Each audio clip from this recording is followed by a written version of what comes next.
een watertje mogen. En we hebben op de bank neergezet namelijk Gregory Agid. Gregory, hi there. Good evening, how are you? I'm doing good. How are you doing in the wonderful city of Breda? I'm having an absolutely wonderful time. You play the clarinet and the clarinet. saxophone as well. Yes, I do. En we zitten dus hier zo in restaurant Park aan de Grote Markt. En hij heeft daar ook net opgetreden. You did a show at the stage at de Grote Markt. Earlier this afternoon, yeah. What did you bring the audience? What did we bring the audience? Yeah, what was on your set list? Well, I hope the most important thing that I brought the audience was a good time. Mm-hmm. You know, I think at some point I did tell the audience, like, if you hear music and it doesn't touch your heart, I don't know what it, you know, maybe it's not music. Ja. Als je But niet in je hart geraakt wordt, dan weet hij het ook niet meer. But I sincerely hope that I was able to come here and share my love for New Orleans and share my love for the clarinet. Why the clarinet? Because maybe I know a lot of boys, at least my friends are all, I want a guitar and an electric one. Well, I did play the guitar when I was in middle school because I didn't want to play the clarinet. But I had an uncle who played clarinet, and while I was visiting him once when I was a child, I had the opportunity to play his clarinet, and I got one for Christmas. And it's been a loving relationship since high school. Het is toch inderdaad wel sinds middelbare school. Toen kwam het er toch van en toen dacht hij, ja, dit wordt het dan toch wel. Maar gitaar heeft hij ook nog wel eventjes gespeeld. Uiteindelijk, there was this guru, a very important man that really made the love grow, so to say. Totally. That man was Alvin Baptiste. Alvin Baptiste, indeed. And how important is he for clarinet playing? Mr. Baptiste is an incredible musician. He was the head of the jazz department at Southern University. And so while he was teaching, not only was he an incredibly world-renowned clarinetist, but he was also an incredible educator.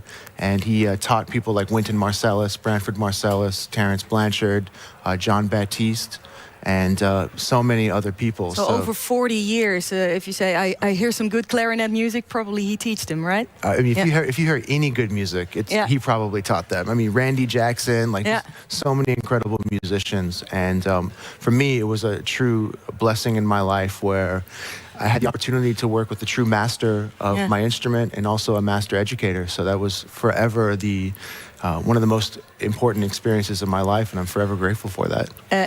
She can be a cruel mistress, right? Indeed. How do you know? I've read something.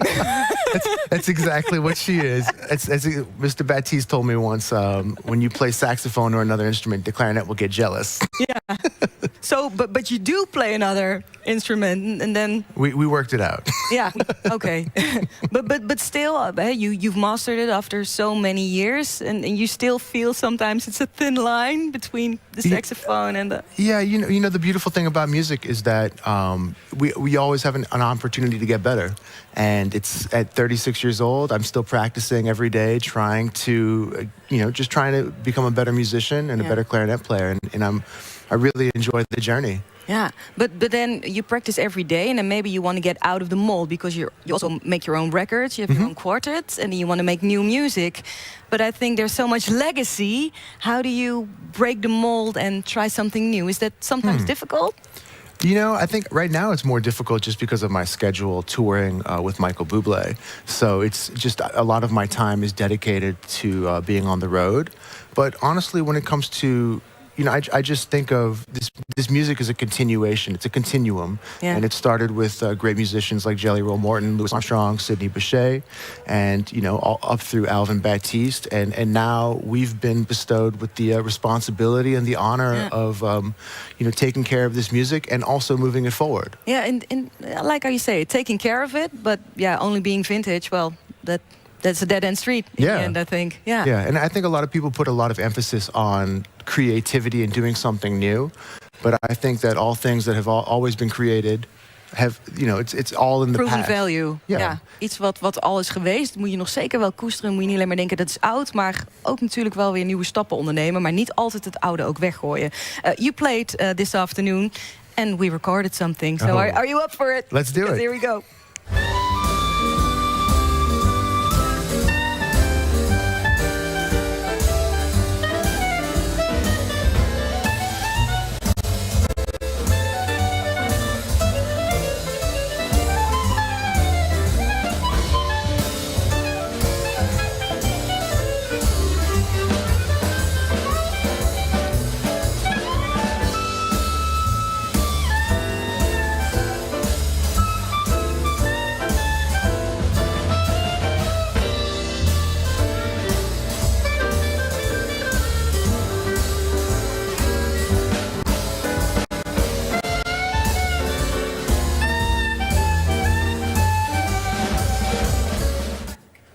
and I recognized a few people. The dancers, always in Breda. Er zijn altijd heel veel mensen die komen dansen in Breda. And you had Shea Pierre on the piano. Pierre. Thomas Pohl, who's also lives here in Rotterdam. And he was one of my good friends from New Orleans when he was studying at the University of New Orleans. So it was great to reconnect with him. And we also had Trent O'Neill on the drums. More gigs to go, I think, in Breda, right? Yeah, tomorrow night I'm playing with John Boutte. And then also on Sunday afternoon, Calvin Johnson and I are doing a tribute to Sidney Bechet. Yeah, a love letter to him, right? A love letter, yeah. Oh, and we had John on this couch, and we had Shea on this couch last night. Oh, awesome. John, a wonderful singer. What will he be bringing? You know what? I'm gonna find out tomorrow at 10 a.m. So over breakfast they're gonna start doing this. So I'll keep everyone posted. Hij gaat nog wel kijken. Het was leuk om weer met een aantal vrienden samen te werken. Je herkende ook de pianist die we gisteren hadden zitten, inderdaad. Maar hij heeft dus nog meer optredens te gaan. We're gonna do a little sidestep over here, because the weather is wonderful, of course. Dus je zou kunnen zeggen, ik wil lekker gaan varen. En dat kun je ook combineren met Breda Jazz dit jaar. Want we hebben natuurlijk die singles en dan kun je daar zelf wel een bootje gaan huren. Of misschien heb je er een. Maar je kunt je ook met het bootje van podium naar podium laten brengen. En je zegt, nou, ik ga van Baai even naar de haven of zo. Dat kan dan. En dan zorgen we natuurlijk ook wel dat we een soort van 2 muziekkapiteins op dat schip hebben gezet.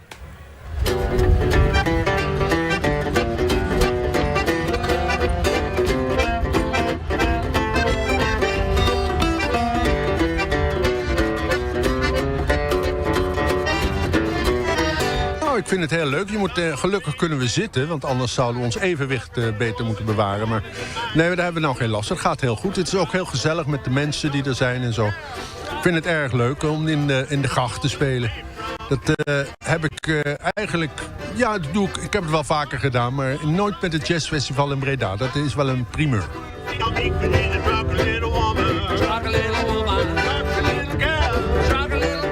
Ja, geweldig. Dat is een nieuw concept, begreep ik. Het is het eerste jaar. Dus met plezier stap ik hier aan boord. En onder het genot van de live muziek is dat toch een extra dimensie. Dat is gaaf. Maar ja, het is gewoon een heel leuk initiatief om nou met Jazz Festival te doen. En dan met een boot. En met deze boot ook helemaal prima, toch?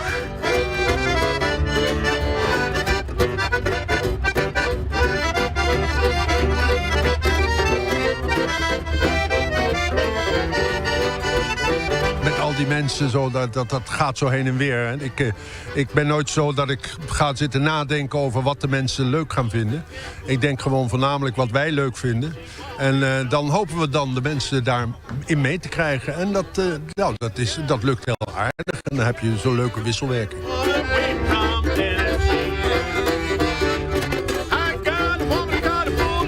Ja, we hadden gisteren inderdaad, toen waren er heel veel mensen op de boot. En toen ging die achter zo diep dat het spuigaatje verkeerd omwerkte. Dus toen maakten we water. Toen moesten mensen even hier komen zitten. En in dat geval is het heel druk. Dus dan is achter de muziek wat minder goed te horen, heb ik begrepen. Maar in principe, ja, als hij lekker vol zit, is het alleen maar gezellig.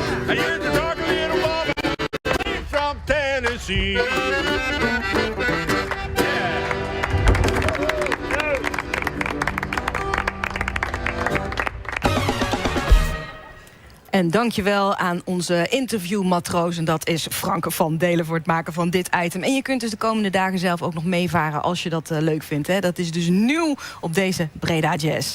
Ondertussen buiten op de Grote Markt wordt er weer het een en het ander klaargezet natuurlijk. Want die optredens die gaan nog wel eventjes door.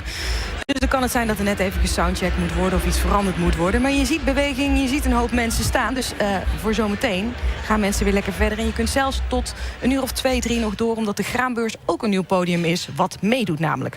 Terug naar mijn gast Gregory Agid bij mij on the couch sitting. And you also have your Second Line Arts Collective. That's right, yes. Because teaching is important. Teaching is so important. So please, tell me what's it all about and why did you feel I have to do this? Oh, wow. Why did I have to do this? Well, honestly, I feel very blessed that I had the opportunity to learn from great teachers as a young musician. And, you know, if it wasn't for the generosity and love that they showed me, I would not be here today.